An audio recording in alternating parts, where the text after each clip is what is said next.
Hey, what's up again, everybody? It's Robert184, 2 R's 2 B's from GundamReviews.net, and it's Sunday night, which means episode 23 of Gundam Age, the second generation, is swimming along.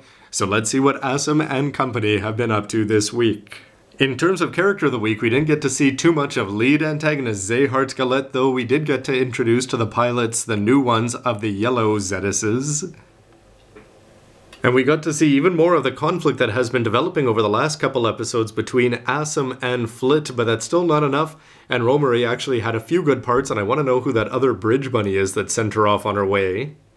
But no, character of the week has to go to none other than the White Wolf 007 Peter Parker, whatever you want to call him, as they were infiltrating the colony looking for evidence of Yui and Vagan involvement. Basically, there was nothing that he didn't do, from sealing the uniform to hiding on the roof and then getting shot up by about 20 different mooks, and you wondered just for a moment if the lock-on moment was about to happen. But then again, that can't happen to Wolf. He's just been too cool so far. He gets away in a jeep, and I was flashing back to Tobia. The only thing that he didn't do was end up stealing one of the mobile suits, but he got the girl, got out of there, and even though the evidence seems to have disappeared in the end, what a great way for Wolf to get to show off his action side, and we never even saw hide nor hair of the G-Bouncer. For Mobile Suit of the Week, though, since Wolf was running around MS-less at the beginning, I actually thought this could be a great chance for the Adele to steal MS of the Week, with the purple Diva ones going out there with the Titus arms on. Very cool to see the Age 1 wares get back into use. I'd have to actually go back and check the episode to see if they use the legs or not. Unfortunately for the Advanced Grid ones, you can't swap them on and off for the models. But after that, we got to see the Genoas 2, which did have a very good debut, and again, it should be in purple instead of this pink one here. But it was actually fantastic, and we actually got to see the pilot interact with his Megan Echo again. However, the background music started, and it made me want to head out right away and buy the second soundtrack, because I don't believe that track is on the first one.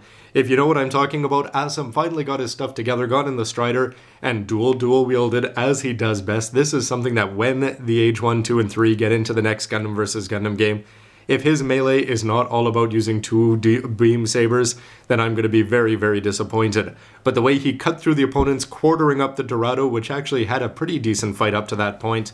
But officially, the Age 2 is going to have to use Real Grade Freedom's beam sabers because he just deserves nothing less than the best. This guy, again, just a fantastic week for the Age 2. Great animation, although a few frames were out of focus, but still not enough to hurt its standings as MS of the Week. Scene of the week, even though Wolf is great at giving inspiring speeches to Asum whenever he seems to end up in prison, but who can forget him dodging, ducking, and dipping, and I forget how the joke goes, away from those 20 mooks at the beginning of the episode? I've also mentioned how great it was when Asum showed up in the H2 to save his buddies from a veritable who's who when you're talking about grunts from the Vagan side. But for those of you who watch my recreations of the first generation of Gundam Age, and by the way, I'm just going to have Flit, I might as well give him some green facial hair here. There was a character who showed up at the beginning after 27 years in prison, and how great was it to see him and Flit meet up in the end. Yes, I'm talking about old Captain Grudek, the man who always had a plan, and I cannot wait, because I'm sure that the next 50 years of this war are going to be all the better for having him involved. So going into this episode, I figured another colony episode could be similar to what we saw in the first generation and just not all that exciting. But thanks to what we got to see from Wolf without the Sans G-Bouncer, and the return of Grudek in both forms, and the continuing relationship or deterioration between Flit and Asum, it's great to see how that's going to happen and how Romary is going to fit into that.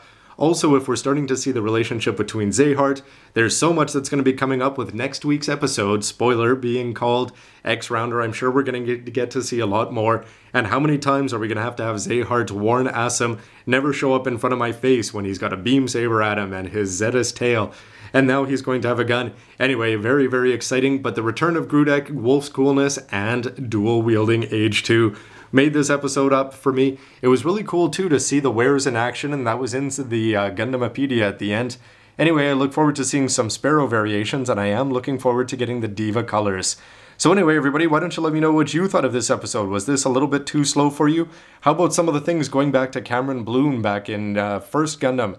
Anyway, there were a lot of familiar things and lots of neat things to keep an eye out for the future, including the original soundtrack too, because that track that was playing when he was just kicking butt has to be, well, acquired somehow.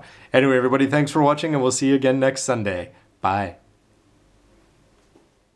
Yes, Asum in the Age 2 with blah blah blah.